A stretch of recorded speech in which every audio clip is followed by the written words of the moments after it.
The Aorus 5 is Gigabyte's new entry-level gaming laptop. In this detailed review, we'll find out what's on offer and see if it's a laptop you should consider buying.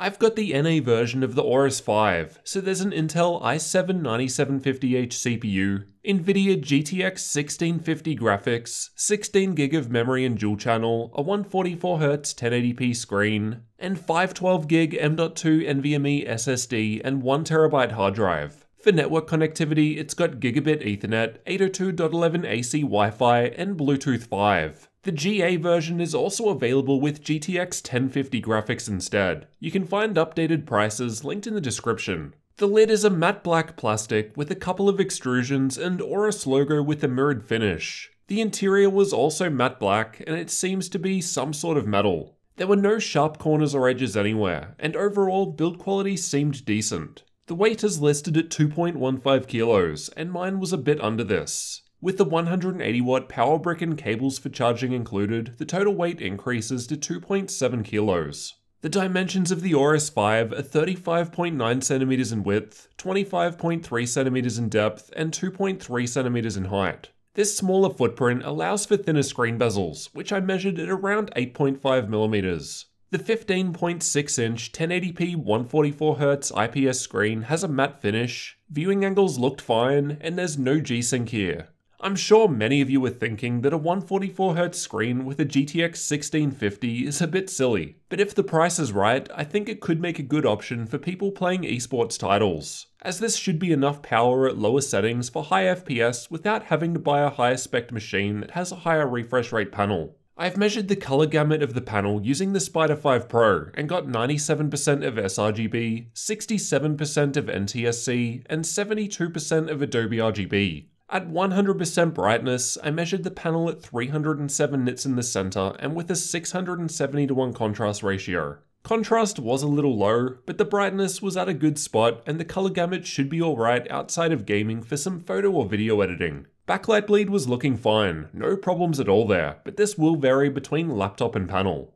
There was some screen flex due to the plastic build, and due to the hinge being in the center of the screen. However, the hinge itself did feel sturdy. It wasn't possible to open up with one finger as more of the weight seems to be towards the back, but it felt fine sitting on my lap. Despite the thinner bezels, the 720p camera is found above the display in the center. The camera is pretty blurry and the audio sounds okay. Here's what typing sounds like.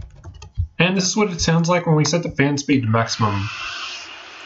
So it is pretty loud, but you can still hear me over it, so it's doing a good job of isolating my voice. The keyboard has RGB backlighting which can be customized in 3 separate zones through the Aorus Control Center software. There are minimal effects available, but all keys, including secondary key functions, are illuminated. Keyboard lighting can be toggled between 2 brightness levels or turned off using the function key and spacebar. Overall, I liked typing with the keyboard, though the presses were a little mushy feeling. Here's how it sounds to give you an idea of what to expect. There was some keyboard flex while pushing down hard, but I never found this to be an issue during normal use, and I found the letter keys needed 60 grams of force to actuate. The power button is triangular and found up the top left corner. It lights up like this when powered on. The precision touchpad worked well enough. It clicks down anywhere and has the usual gestures, though it felt a little small. Fingerprints and dirt showed up on the matte interior, but as a smooth surface, they were easy to clean. On the left from the back, there's a Kensington lock, Gigabit Ethernet, some status LEDs, then closer to the front, there's a USB 3.1 Gen 1 Type A port, 3.5mm audio combo jack, and SD card slot. On the right from the front, there's a second USB 3.1 Gen 1 Type A port, USB 3.1 Gen 2 Type C port, which supports both HDMI 1.4 or DisplayPort 1.2, no Thunderbolt though, followed by a dedicated HDMI 2.0 output and the power input. On the back there's just some space for air to exhaust down the bottom, though it's a pretty small gap, while the front is just smooth plastic. The speakers are found just above the keyboard. They sounded okay but weren't great, quite tinny sounding with a lack of bass. It did seem to get loud enough at max volume though, and the latency mod results looked okay. The bottom panel was a little tricky to remove. After removing 10 Phillips head screws, I used a pry tool and started around the back by the hinges. Once inside from left to right, we've got the Wi-Fi card, 2 memory slots right down the front, the battery, single M.2 slot, and 2.5-inch drive bay up the top right. There's a 51 watt-hour battery powering the laptop. I've tested it with the screen brightness at 50%, background apps disabled, and all keyboard lighting off. While just watching YouTube videos, it lasted for 3 hours and 43 minutes, and it was using the Intel integrated graphics due to Nvidia Optimus. While playing The Witcher 3 with medium settings and Nvidia's battery boost set to 30 FPS, the battery lasted for 59 minutes the entire time without any performance dips. The 180 watt power brick that's included with the Aorus 5 was adequate for these specs. I wasn't seeing any drain during any of my testing. Let's move on to the thermal testing. Air is pulled in underneath the laptop through these vents in the center towards the back, and is then exhausted out of the back and below the screen. 2 heat pipes are shared between the processor and graphics, and we've got an interesting design with the 2 fans in the center. The fans are right below the air intakes, but the blade count of the fans is looking a little low compared to other laptops. The Aorus Control Center software allows us to set the CPU between 5 different levels of power and the GPU between 2 levels, as defined here. Throughout this testing, I've tested the stock settings with the CPU at level 2 and GPU at level 0 with the fans set to the normal profile, or with the CPU and GPU maxed out with the fans set to maximum. Like other modern Aorus laptops, the AI software is installed which allows you to have the system automatically control things like power levels. I haven't tested with this here, as I've always found manually setting highest settings to offer better performance.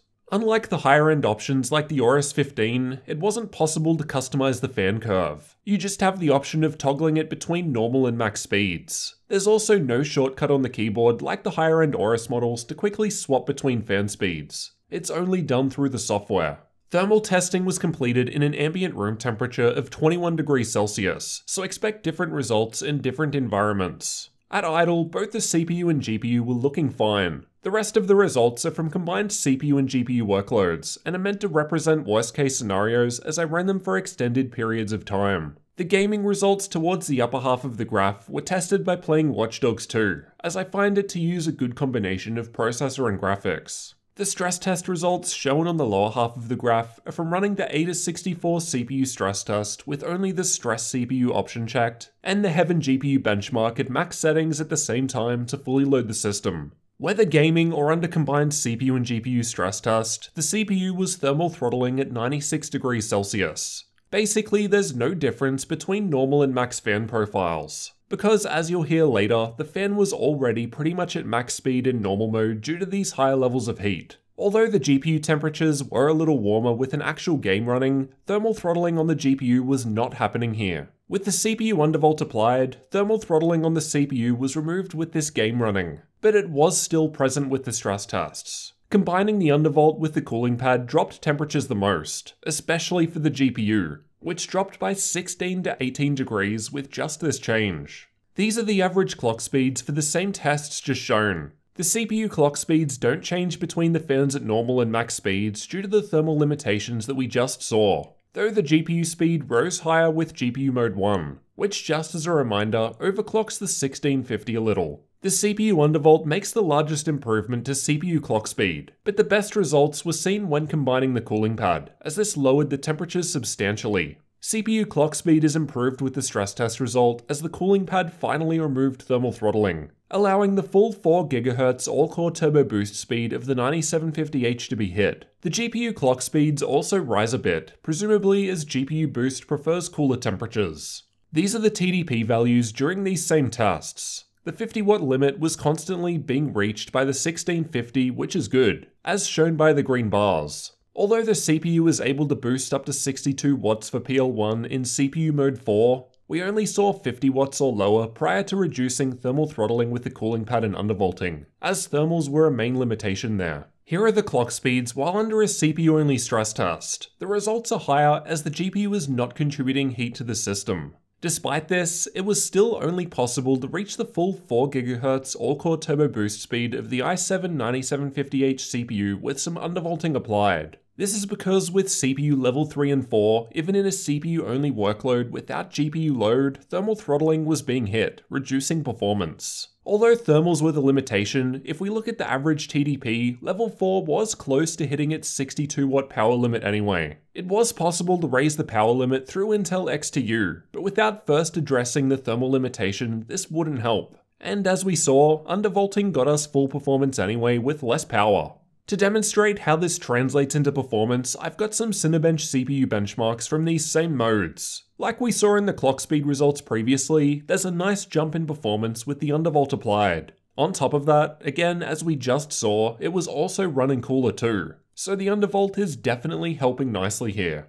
So how do these different changes actually affect game performance? I've tested a couple of games to find out. Shadow of the Tomb Raider was tested with the built-in benchmark at highest settings. Like we saw in the clock speeds previously, there was no change between normal or max fan. Undervolting or using a cooling pad barely helped, improving average FPS by 1 with each. Far Cry 5 was tested with the built-in benchmark at ultra settings. Again, there wasn't really much difference between these different settings, though the 1% low was down a bit in this test at the lowest setting, probably as it's a CPU heavy test and this is capping the max power limit. As for the external temperatures where you'll actually be putting your hands, at idle it was quite cool. Warmer on the right, but still below the 30 or so I usually see. Regardless of the stress test or gaming workload and whether the fans were on normal or maximum, there wasn't really a difference to the externals. It was noticeably warmer towards the right of the keyboard, but it was only warm to the touch, not hot. The left of the wrist rest was around 10 degrees cooler than the right, so it still felt comfortable with my left hand on the WASD keys.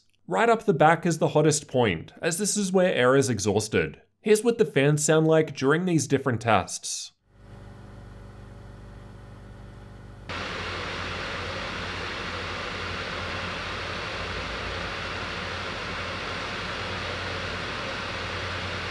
At idle, the fan was still audible. Whether gaming or under stress test, with the fan on the normal profile, it was about the same. And this hardly changed much more once I manually set it to max speed. This makes sense when you consider that the CPU thermal throttling was being hit in these workloads with the normal fan profile. That said though, even with the fan at max, it's quieter than most other gaming laptops that I've tested. Overall, there was a fair bit of thermal throttling on the CPU, both under worst case stress test and while actually gaming. To be fair though, at least the CPU wasn't power limited to 45 watts like many other laptops. Higher power limits will typically equal hotter CPU temperatures, it's a trade-off. Although this resulted in performance loss in terms of clock speed, as we saw, when actually testing out some games, there appeared to be minimal practical difference. I think it could have been better with more fan control with higher speeds available. More air is clearly helping, as shown with the cooling pad. The plus side of this is at least that the machine does run noticeably quieter when compared to most other gaming laptops I've tested.